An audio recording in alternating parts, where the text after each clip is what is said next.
Police file.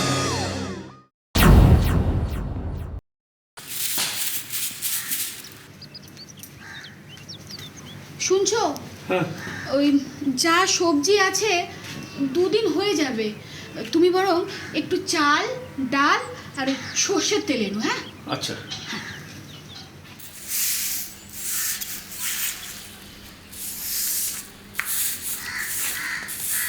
বাবা, হ্যাঁ একটু চুনো মাছ নিয়ে আসবে গো, অনেকদিন খাইনি। আচ্ছা, পেলে নিয়ে আসবো। হ্যাঁ ঠিক আছে।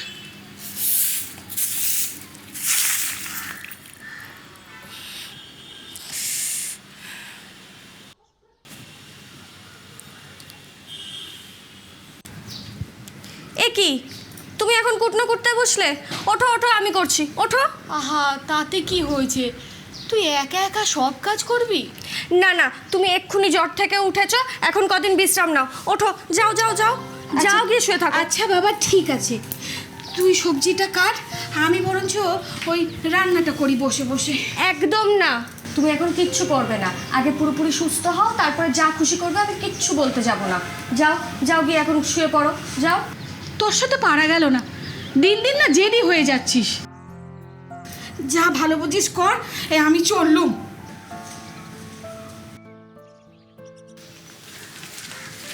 সুদেবদা।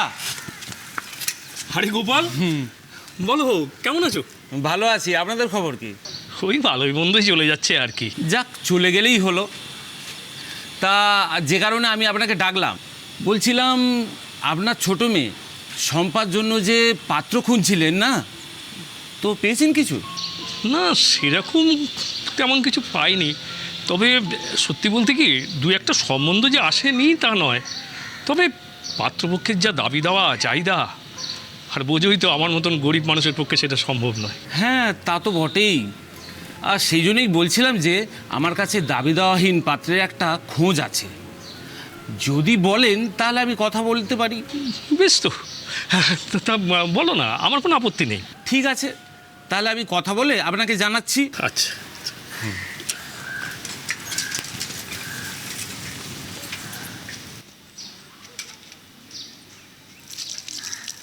কই গো, কোথায় গেলে? ব্যাগটা ধরো। হ্যাঁ, দাও দাও, আমায় দাও। ও, তোর মা কোথায়? ভেতরে শুয়ে আছে। হ্যাঁ শোন, বাইরে চুনো মাছটা রাখা আছে, ওটা ধুয়ে রাখ। আচ্ছা। কি গো, আমার জ্বর এলো নাকি? আরে না না, আমি ঠিক আছি। ওই যে তোমার ছোট মেয়ে জোর করে শুইয়ে রেখেছে, কোনো কাজ করতে দিচ্ছে না।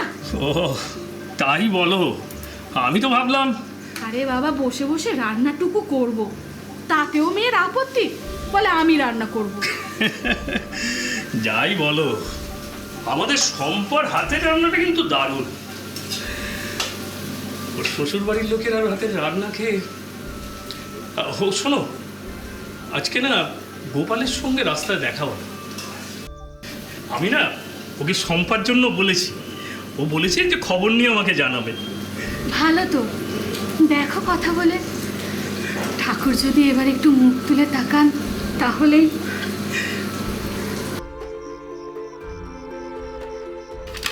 নিন নিন, একটু মিষ্টি মুখ করুন। গোপাল, তুমিও না।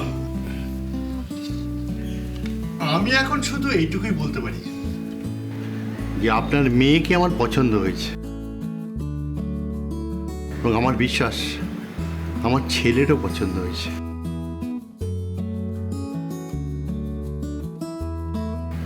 কিরে সুজিত,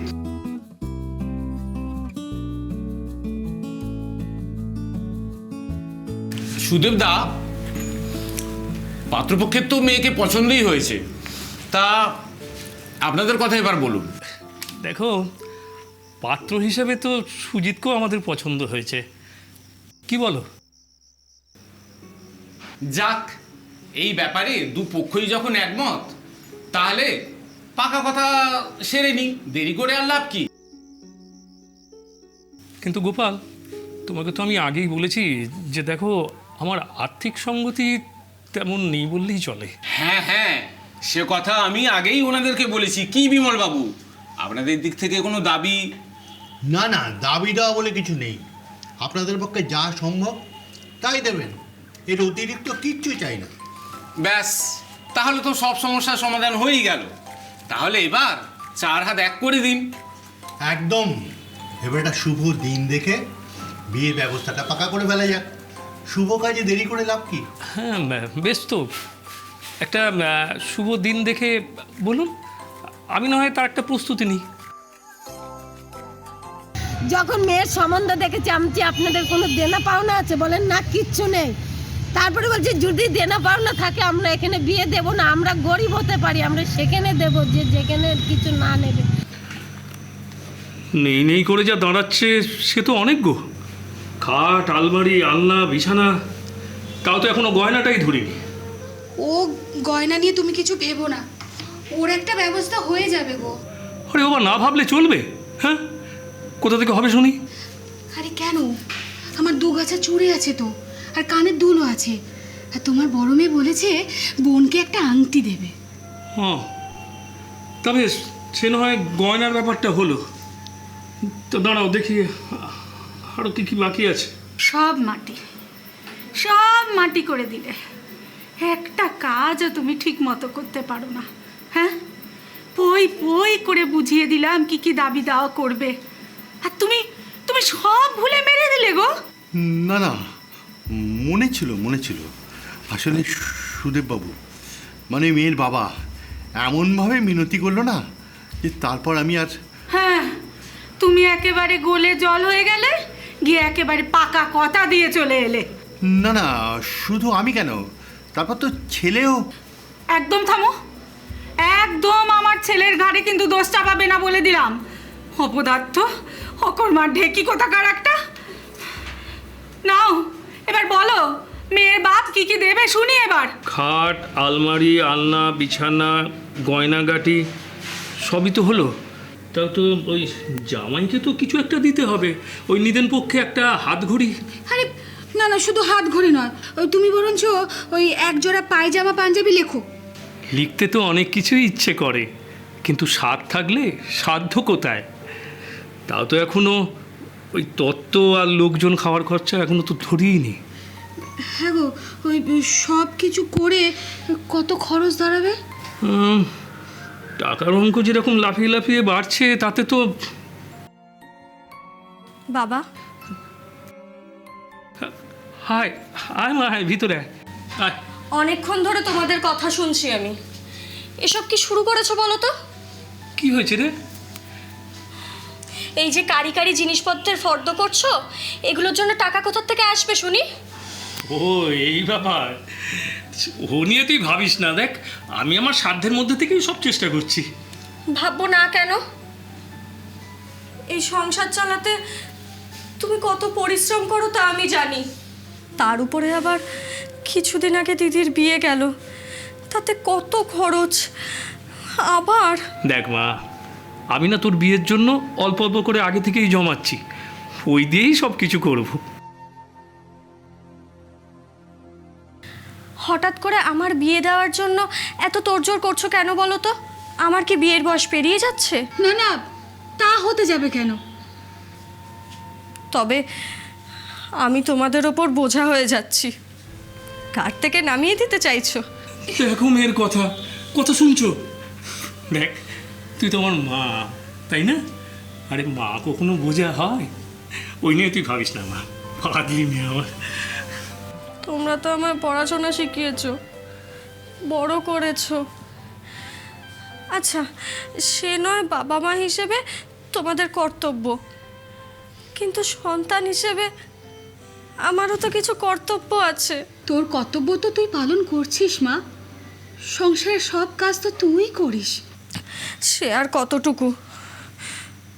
তোমরা তো জানো আমি একটা চাকরি করতে চাই, যাতে নিজের পায়ে দাঁড়িয়ে কিছু রোজগার করে তোমাদের সাহায্য করতে পারি। সে সুযোগটুকু তোমরা আবার দিলে না। যা ভালো বুঝেছো করেছো,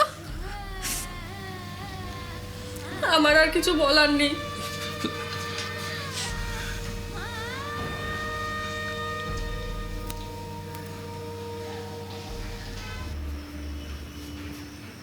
না না, বিশ্বাস করো, ওনার অবস্থা দেখে আমি না মুখ ফুটে আর কিছু বলতে পারিনি। ওরে আমার দয়ার সাগরে, আমি না মুখ ফুটে আর কিছু বলতে পারিনি। ঠং! হ্যাঁ, শোনো, এক্ষুনি ফোন লাগাও। তোমার মুখে কিছু না ফুটলেও গো আমার মুখে ফুটবে। ফোন লাগাও, এক্ষুনি ফোন লাগাও। হ্যাঁ, সবই তো হলো, বুঝলে, কিন্তু বরযাত্রী কজন আসবে সেটাই তো বুঝতে পারছি না। তার উপর আবার নিজেদের আত্মীয় স্বজন।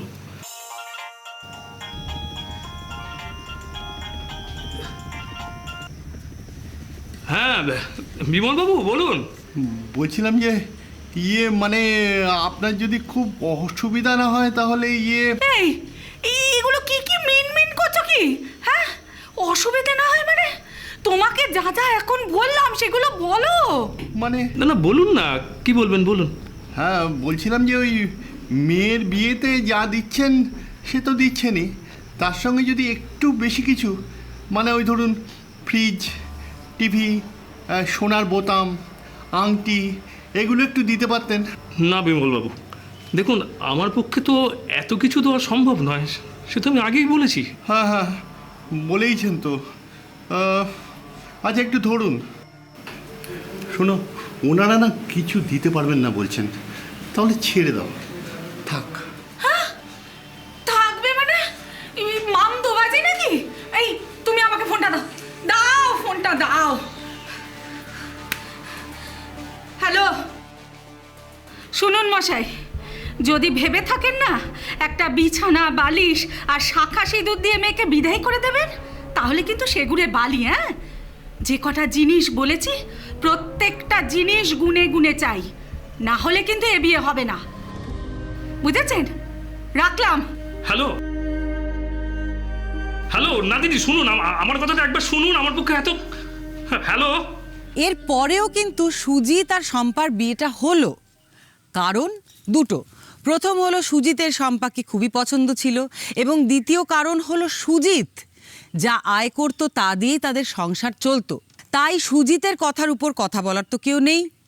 বাধ্য হয়ে সুজিতের মা শম্পাকে মেনে নিলেন, এবং শুভ লগ্ন দেখে বিয়ে হলো সুজিত এবং শম্পার।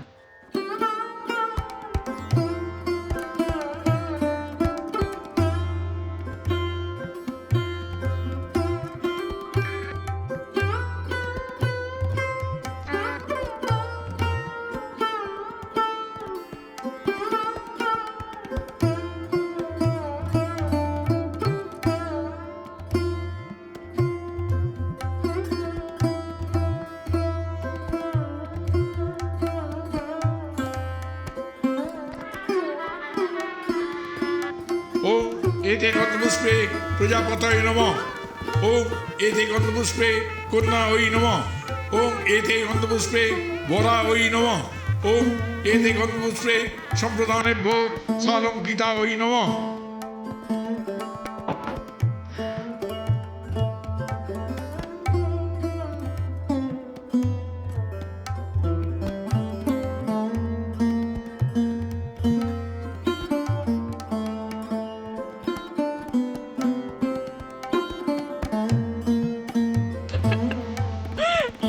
তোমার সব ঋণ শোধ করলাম।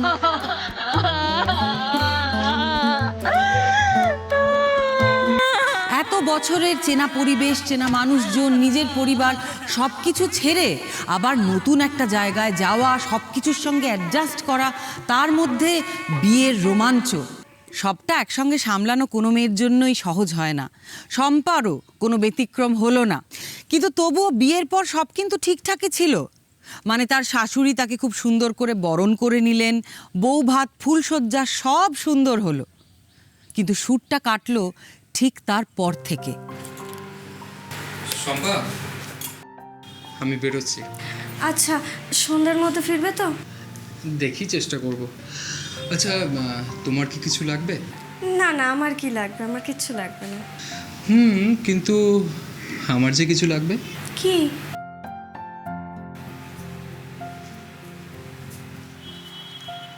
বোমা, আসি তবে। হ্যাঁ, সাবধানে এসো। দুগ্গা দুগ্গা। ও বৌমা, চা হয়েছে? হ্যাঁ মা, হয়ে গেছে, আনছি।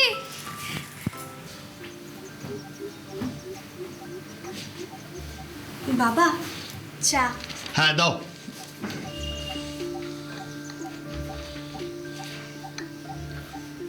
মা, চা। ওই টেবিলে রাখো। বাহ, চমৎকার চা বানিয়েছ। অবশ্য শুধু চা কেন, কালকে বড়ি দিয়ে যে লাউয়ের ঘন্টটা বানিয়েছিল না, তার স্বাদ এখন আমার মুখে লেগে আছে। আরেকদিন ওরকম বড়ি দিয়ে সুন্দর করে লাউয়ের ঘন্টটা বানিও তো মা। আচ্ছা, করব। আচ্ছা, তোমার চা কই? তুমি চা খাবে না? আপনারা খেয়ে নিন, তারপরে খাবো। না না, আগে পড়ে না, আগে পড়ে না, আমরা সবাই একসঙ্গে চা খাবো। যাও যাও, তোমার চা নিয়ে এসো। আচ্ছা।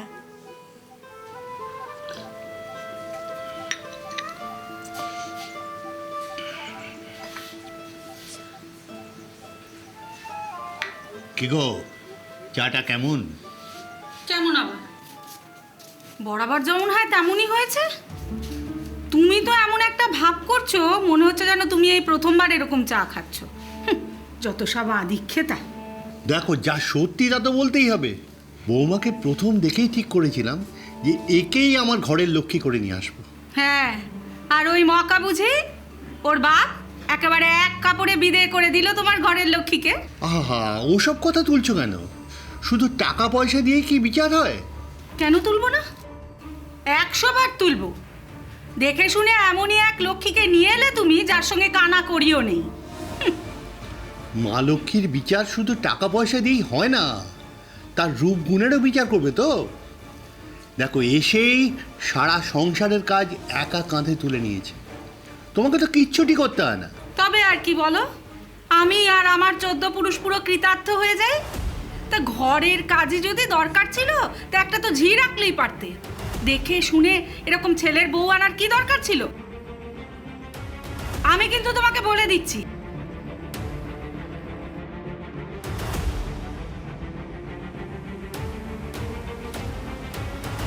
তোমার কি চা খাওয়া হয়েছে? হ্যাঁ, হয়েছে। কাপটা দাও।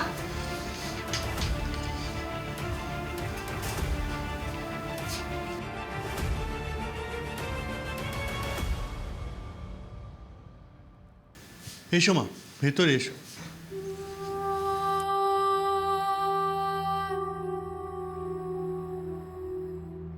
বসো।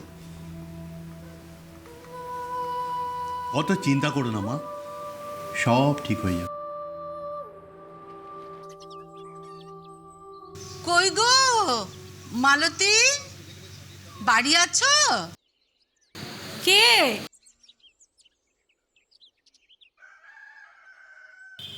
ও মা, শোভাদি, এসো এসো।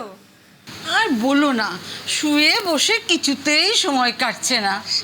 তাই ভাবলুম যাই তোমার সাথে দুটো সুখ দুঃখের কথা। সেই এসো এসো তো, এসো, নাও বসো। বলো, কি খবর বলো। আমার আবার খবর, অন্ধের কিবা দিন কিবা রাত্রি। তা আমি তো এলাম তোমার খবর নিতে। তা বলি, তোমার বৌমা কেমন সেবা যত্ন করছে গো? সেবা যত্ন আর কাটা ঘায় না নুনের ছিটে দিও না গো শোভাদি। সুজিতের বাবা যে ভুল করেছে না, এই ভুলের মাসুল আমাদের সারাটা জীবন গুনতে হবে। না গো মালতী, অতটা ভেঙে পড়ো না। বলি, তোমার কর্তাকে ভালো করে বোঝাও, মেয়ের বাপকে একটু বলুক। অনেক বলেছি, অনেক বুঝিয়েছি, ও মানুষকে দিয়ে ওইসব কিচ্ছু হবে না। বাপে না বুঝলে ছেলেকে বোঝাও। বরপণ যৌতুক এসব না নিয়ে কি ভুল করেছে, এ কথাটা যদি একবার ছেলের মাথায় দিয়ে দিতে পারো, তাহলেই হবে। দুঃখের কথা কি বলবো দিদি জানো, ছেলেকেও না অনেক বাজিয়ে দেখেছিলাম। কতবার বলেছি শ্বশুরকে ফোন করে কথাটা পার। ও মা, সে কোনো গায়ে করছে না, দেখছি ভাবছি এই করে করেই পার করে দিচ্ছে। ভাবুক ভাবুক, ভাবতে দাও। একটা কথা শোনো, হাল ছেড়ো না তুমি, ছেলের পিছনে লেগে থেকো। লেগেই আছি গো দিদি। ব্যাস তাহলেই হবে। সবুর করো, কথাই আছে না, সবুরে মেয়া ফলে। তুমি সবুর করো। তাহলে এখন উঠি, আবার পরে একদিন আসবো। আচ্ছা আচ্ছা, ঠিক আছে। হ্যাঁ, আবার এসো শোভাদি। একদম একদম। একটা কথা বলি, বাচ্চা না কাটলে মা দুধও দেয় না, তাই বৌমার বাপের বাড়ি থেকে যদি দুধ আদায় করতে হয়। জানি জানি জানি, আর বলতে হবে না। এবার শুধু তুমি দেখে যাও।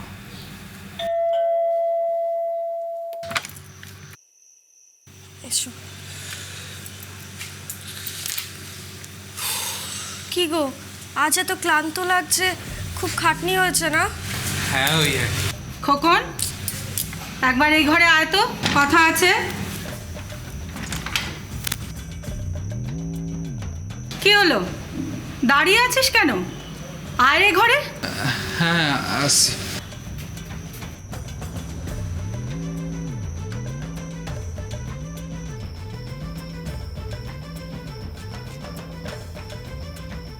কি হলো বলো? দরজাটা বন্ধ কর।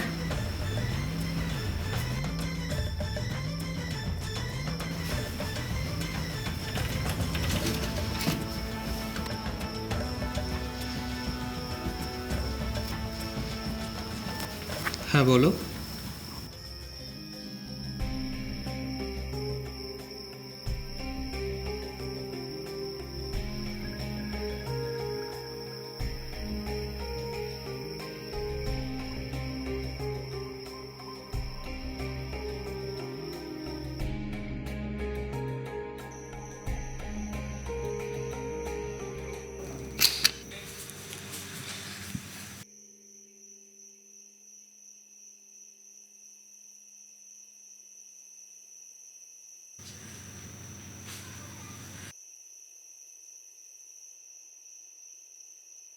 তোমার জন্য চা করে আনি?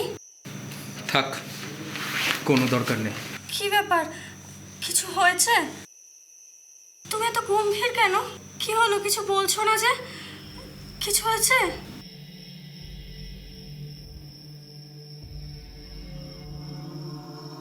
কি হয়েছে? কি হয়েছে শুনবে তুমি? বেশ, তাহলে শোনো। আমি ঠকেছি, তোমাকে বিয়ে করে আমি ঠকেছি। এসব কি বলছো তুমি? আমাকে বিয়ে করে? হ্যাঁ, ঠকেছি। আর তোমার বাবা মাও দিব্যি সুযোগ বুঝে তোমাকে আমার ঘাড়ে চাপিয়ে দিয়েছে। আমার থেকে আরও অনেক সাধারণ ছেলেরা বিয়েতে বরপণ নেয়, যৌতুক নেয়, সোনার চেন, আংটি, বাইক, নগদ টাকা। কি পেয়েছি আমি? কি পেয়েছি? অন্য সমস্ত জিনিসের কথা না হয় ছেড়ে দিলাম, একটা কানাকড়ি পর্যন্ত তোমার বাবা আমাকে দেয়নি। বিয়ের এতদিন পরে দাবি দেওয়ার কথা কোথা থেকে আসছে? আমার বাবা গরিব, দাবি দেওয়া দিয়ে মেয়েকে বিয়ে দিতে পারবে না, সেটা তো প্রথম দিনই স্পষ্ট করে দিয়েছিল। তবে তবে তখন কেন তোমরা রাজি হয়েছিলে? সেটা আমার নির্বুদ্ধিতা আর আমার বাবার মতিভ্রম, আর সেই জন্যই তো এখন পস্তাচ্ছি।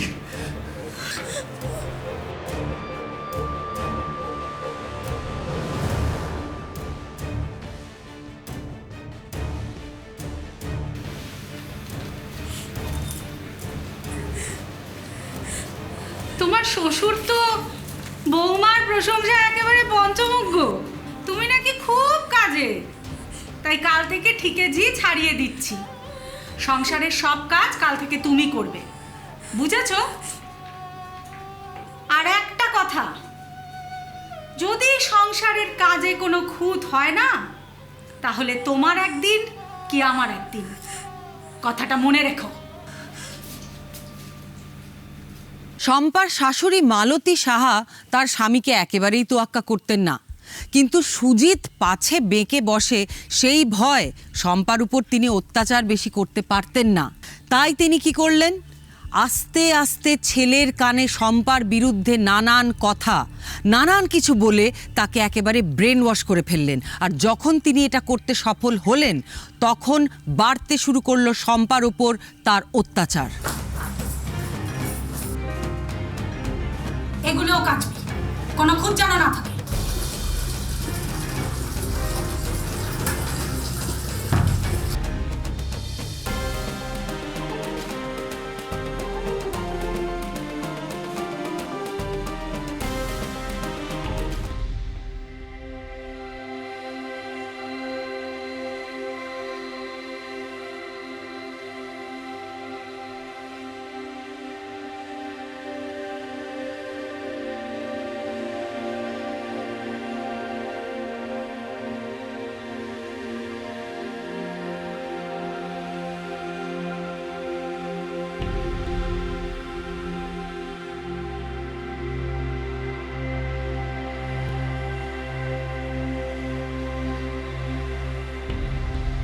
এই এদিকে ফেরো। কেন? কেন আবার কি? যেটা বলছি সেটা করো।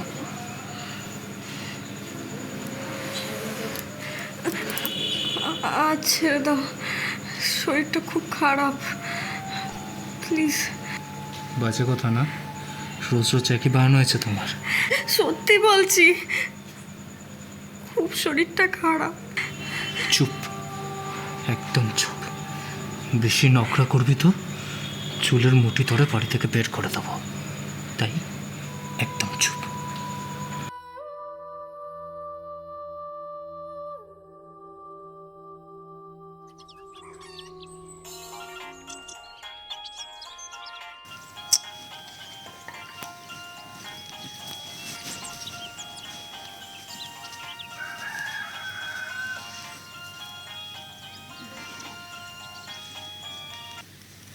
হ্যালো, হঠাৎ এখন ফোন করছিস, কি হলো? নতুন করে আর কিছু হয়নি মা। তোমাকে বলেছিলাম না আমি একটা চাকরির চেষ্টা করছি, সেটা বোধহয় আর হবে না। শাশুড়ি মা রাজি না। কি আর করবি বল, মেনে নে। মেনেই তো নিচ্ছি, সব মেনে নিচ্ছি। জানো মা, কাল রাতে না আমি স্বপ্ন দেখছিলাম, আমি আর দিদি বারান্দায় এক্কা দোক্কা খেলছিলাম, আর দান নিয়ে কি ঝগড়া দুজনের মধ্যে। তারপর তুমি এসে আমাদের ঝগড়া মেটাও। হঠাৎ শাশুড়ি মায়ের ডাকে ঘুমটা ভেঙে গেল, মনটা খুব খারাপ হয়ে গেল মা। কি যে ভালো লাগছিল মা,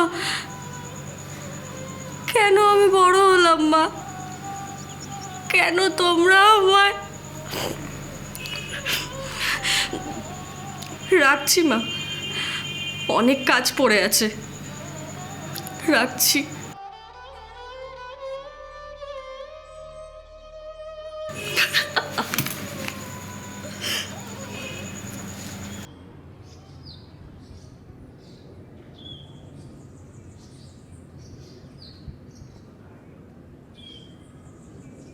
ওরে নবাবজাদি, নতুন শাড়ি পরে সংসারের কাজ করছিস? না না মা, এটা তেমন নতুন নয়, বিয়ের সময়। আবার মুখে মুখে তর্কও করছিস, তোর সাহস তো বড় কম নয় রে।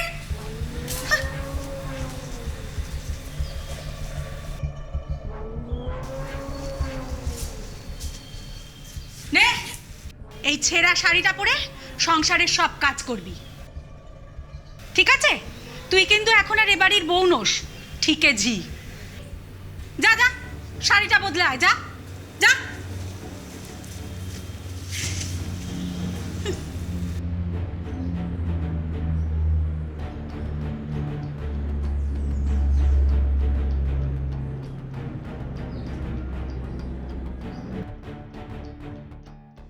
ধৈর্যের তো শেষ সীমায় পৌঁছে গেছি মা আমি।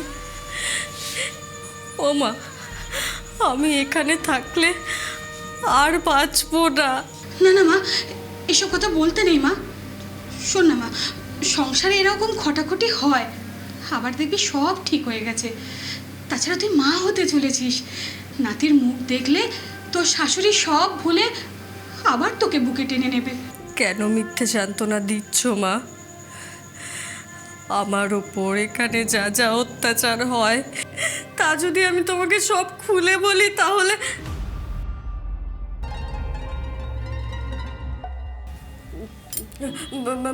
মা, বলছি তোমায় আমি পরে কল করছি, রাখছি। হ্যাঁ, কেটে দিল ফোনটা।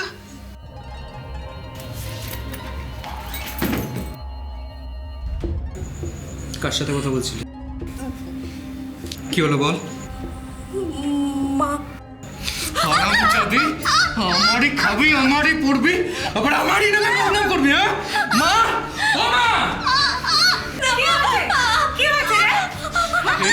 এই হারামজাদিটা আমাদের নামে যাতা বলছে, বদনাম করছে আমাদের নামে। এত বড় সাহস তোর! আজ আমি তোর শেষ দেখেই ছাড়ব। আমার মেয়েটাকে খুঁজে পাবো না, আমার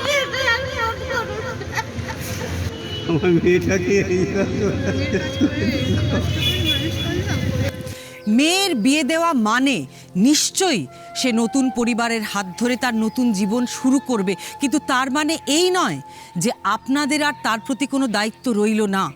যদি বিয়ের পর আপনাদের মেয়ে ফোন করে বারবার কোনো অসুবিধের কথা জানাতে চায়, যদি বারবার ফিরে আসতে চায়, তাহলে আপনাদের দায়িত্ব তার কাছ থেকে জেনে নেওয়া যে তার কি কি অসুবিধে হচ্ছে, তাকে কি আপনাদের কাছে আবার ফিরিয়ে আনতে হবে।